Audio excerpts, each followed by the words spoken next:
Shalom, everyone. This week's parasha is Parashat Vayera.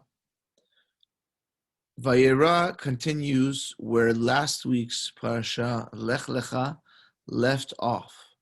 Lech Lecha left off with Hashem telling Abraham, to enter the covenant with him and to undergo circumcision.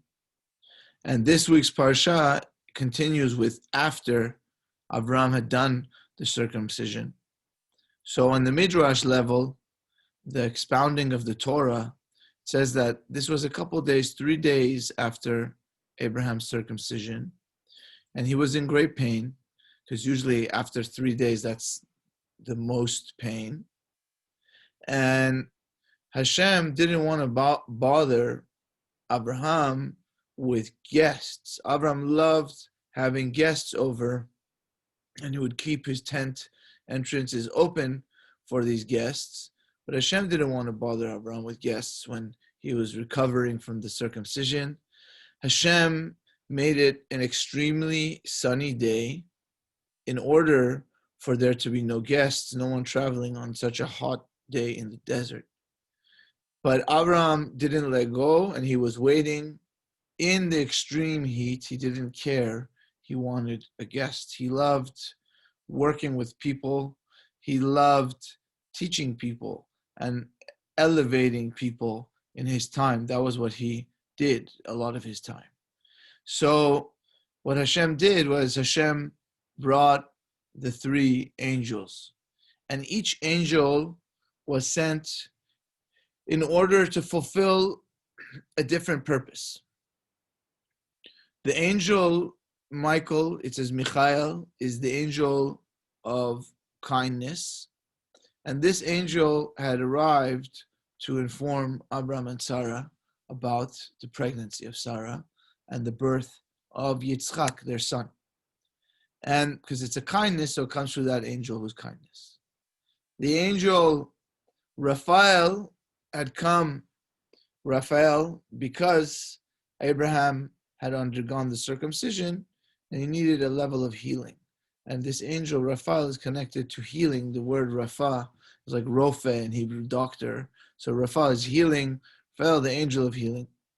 So the 3rd angel that was there was Gabriel.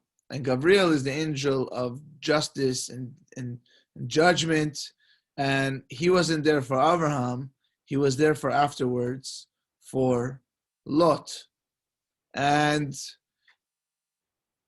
the 2 angels were sent afterwards to Lot after they visited Abraham. 2 angels, Gabriel to overturn Sodom and Gomorrah, and Raphael to save Lot because he was doing it. So I guess it had to do with mercy, and that's healing and mercy. It's the same kind of general spiritual idea, concept, and they're connected. So they, in the meanwhile, had come to Abraham in the guise of people, and Abraham still didn't realize that they were angels, and he was basically serving them food, and the Torah goes through the whole story of these angels, how they ate with Abraham. And Abraham, he's telling Sarah what to do, and Ishmael, he's getting everyone involved in the mitzvah of Hachnasat Orchim, of having guests. So then they tell Abraham that really they're angels. They tell him the great news that Sarah is going to get pregnant and give birth to Yitzchak, and that they will return, and they will return when the next year when Sarah will give birth. And then the Torah continues with them going, the 2 angels going to Sodom, and Hashem says, how can I not tell Abraham what I'm going to do in Sodom if, he's going to be the father of many nations. He's connected to these lands. He's connected to these cities. I have to tell him. And so he tells Abraham, Hashem tells Abraham what he's going to do in Sodom. And Abraham tries to pray for Sodom's sake, says if there's 50 people, righteous people in the 5 cities there, can you save 5? And Hashem says, yes, sure, but they're not. How about 40? Sure, but they're not 30, 20, 10. Under that, Avram doesn't even ask.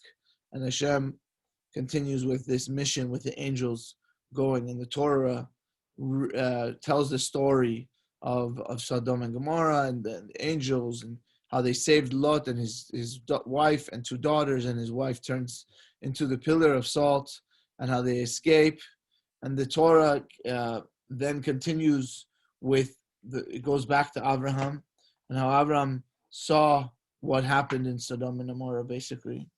And Abraham was left from there. He distanced himself from Lot in embarrassment of what Lot did, which can be found in the Torah in chapter 19, verse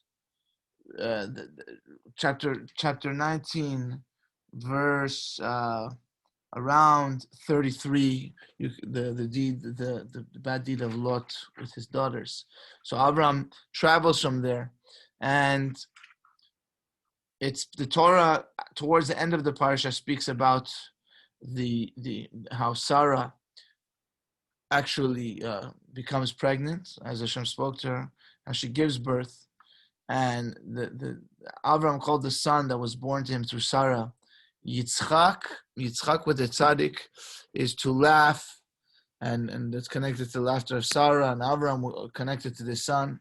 And also the Yitzchak, that's the level of Yitzchak that is laughter. Laughter, in a sense, is a high level. And unfortunately, there was some family rivalry and jealousy with Ishmael and Yitzchak.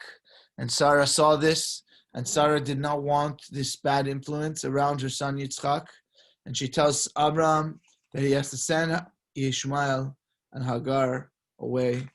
And they're in the desert, and there's no water, and Ishmael is basically is dehydrated in the desert, and Hagar is basically crying and gives up, but miracle happens and water appears, and Ishmael is saved, and they do not return to the house of Abraham, basically, and he grows up apart.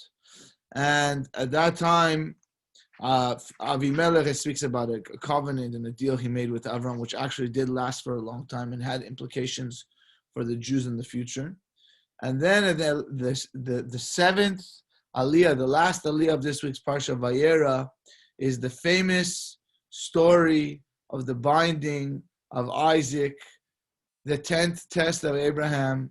Shem tells him, take your son, your only son who you love, Isaac, and take him to the land of the Moriah, the Mount Moriah. Take him on one of the mountains there, I'll tell you. Avram woke up in the morning and got his donkey ready, and he took his two young youth, it says, which we assume is Eliezer and Ishmael at this point, and Yitzchak, and he cut the wood, and he went up to go there as Hashem had told him. On the third day, he looks far, Abraham, and he sees the place far away. He tells the two servants, stay with the donkey, and I'm going to go with the youth, Yitzchak, and we'll return to you. We'll bow down and serve God. We'll return to you. Abraham took the wood, and he placed it on Yitzchak, and he took in his hand the fire and the knife, and they went together. And Yitzchak says to Abraham, he says, my father, he says, I'm here, my son. He says, here's the fire and the wood, and where's the sheep for offering? And Abraham says, God will show him the sheep for offering, my son. And they went together. And Yitzchak at this point already is realizing what's going to happen. They came to the place which God had said. Abraham built the altar. He placed the wood. He places Isaac on top, his son, and he puts him on the altar on top of the wood. And Abraham sends his hand. He takes the knife to slaughter his son. And an angel from heaven calls and says, Abraham, Abraham. He says, I'm here. He says, don't send any hand to your son. Don't do anything to him, not even a little nick. I know now that you fear God. I knew you loved God, but now I know that you also fear God. You didn't save your son, your special only son in a sense, even though you have Ishmael in a sense. Yitzchak is your only son with Sarah. You saved him. You didn't save him from God. You were willing. And Avram lifts his eyes. He sees this ram caught because the ram is running to come to Avram. And the other angel sees this, doesn't want it to happen, and gets the ram caught. But Avram sees him caught in the thicket and grabs him. and brings him as an offering under his son. Avram calls this place the place that Hashem will be seen in it. As it is said, Hashem will be seen on the mountain on this day. And a second angel calls to Avram and says, I'm taking an oath in God's, I've been an oath in Hashem, an oath from Hashem. Since you did this thing and you didn't save your son, withhold your son, your only son, I will bless you, kivarech avarechecha, multiply in a way. Barbar arbed zarachana, will multiply your offspring, kechochvei hashamayim, like the stars of the heaven, vechachol asher sfatayam, and like the sand that's on the shore of the sea. Ve'yirash zarachat shar oivav, and your offspring will inherit, will take over, so to speak, the gate of their enemy. And all of the nations of the world will be blessed in your offspring. Because you heard my voice, Abraham. And Abraham returns to his youth, and they go together to Beersheba. And interesting, and Abraham said in Beersheba, it doesn't say what happened with Yitzchak. There are many opinions. We will not go into it now, but there are many opinions what happened with Yitzchak after the binding. And after these words, it says that it speaks about the birth of Rivka, because Avram realized that Yitzchak wasn't married, and he almost killed him, and he didn't even have any offspring, and he realizes he needs to find a wife for Yitzchak, and that's Rivka speaks about her after this. So I hope you guys have a great Shabbat, and hope to see you soon. God bless.